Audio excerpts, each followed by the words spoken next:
BBC News and Newsreels presents Bluebird News, hosted by Jayla Miller and Emily Walker.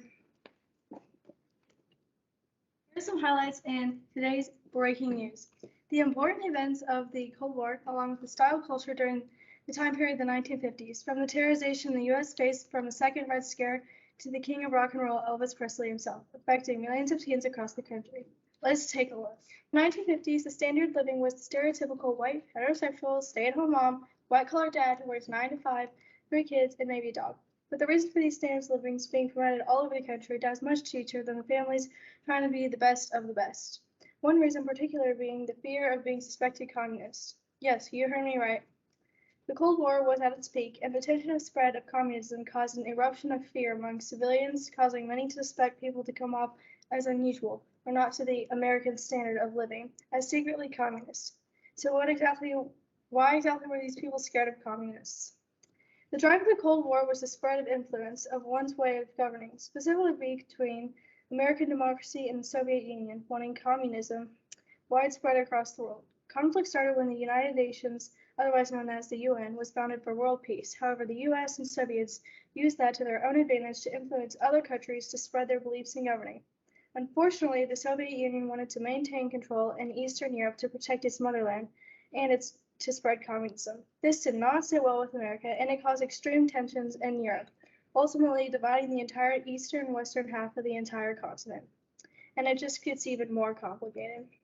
Neither nation ever directly confronted each other fighting. However, the tension is high, and to add on to it, the American diplomat in Moscow, George F. Kennan, proposes the U.S. use containment as a tactic to prevent the spread of communism in other countries. By doing so, the U.S. sent military to watch over neighboring countries in case of propaganda for Soviets. This became known as the Truman Doctrine. That wasn't the only benefit America had. During World War II, America sent over $13 billion in aid to Western Europe using the Marshall Law, creating an allied force between the two during the Cold War. With allied forces between the Soviets and the U.S., the war became even more complicated.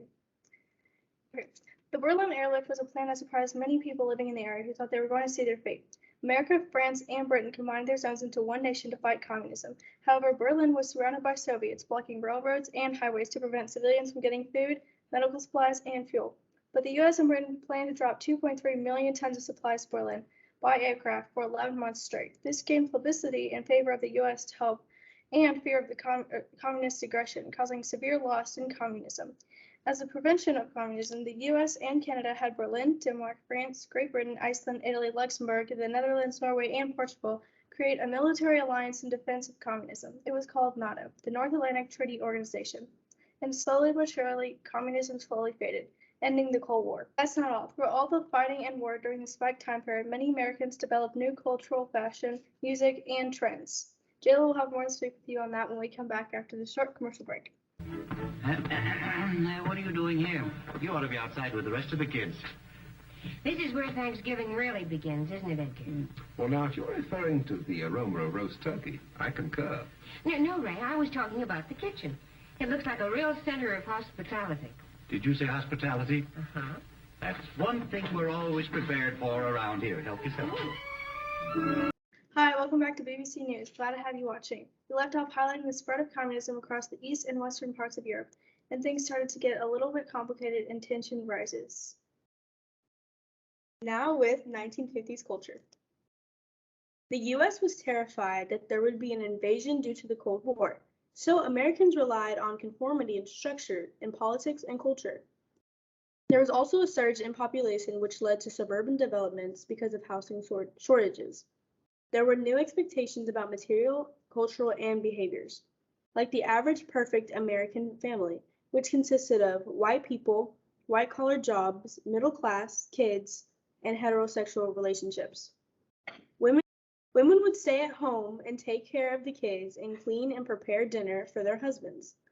Men would work 9 to 5 jobs at an office and come home to clean house, kids, and a dinner prepared by their wife. Daughters would assist mothers after coming home from school by helping them set the table. Sons would play ball outside and finish up homework and chat with friends. The kids were expected to follow rules like not talking too much about their day and letting their parents discuss their days together first. People were also expected to dress a certain way. 50s fashion was filled with business casual looks, dresses, updos, iron clothing, straight bodices with poofy skirts, and dress shoes, a very put-together look. How you dressed said a lot about you in the 50s, conforming to style or not conforming to style. Fashion and the ideal American family also came through on TV and in films. Families would often go out and eat together at a franchise like McDonald's. Franchises developed quickly in the 50s. As you can see on the screen, there are some business casual looks and some non-conforming rebellious looks. Rock and roll, a genre of music that's quickly spread. Artists and musicians rebelled, and teenagers quickly fell in love with rock and roll. Elvis Presley, the king of rock and roll, was loved by many but also hated by extreme conformists.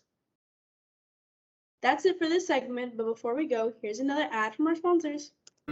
Wouldn't this be a good time for you and your guests to have Coca-Cola too? Yes, and Coca-Cola is so delicious, so refreshing, so tempting to any guest when you bring out those familiar bottles with tiny beads of moisture running down their frosty sides, assuring you that the Coke inside is really ice cold. And the good, the gracious, the friendly homes of America are always prepared for hospitality,